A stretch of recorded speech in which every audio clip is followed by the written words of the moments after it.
الابوستروفي ان هو جايه جوه، ولكن الاس ديت الابوستروفي جايه بره. طب امتى احط دي وامتى احط دي؟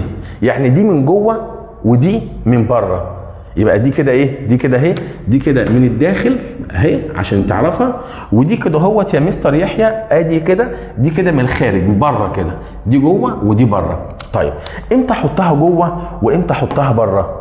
احطها جوه في حاجتين: لو عندي اسم مفرد او جمع شاذ.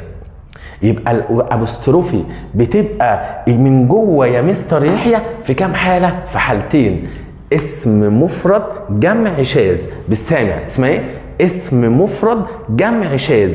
لو انا عندي اسم مفرد او انا عندي جمع شاذ الابوستروفي هتبقى من جوه. لا مش فاهم يعني اصلا يا مستر يحيى جمع شاذ؟ جمع شاذ تعالى لي. هو احنا دلوقتي يا صديقي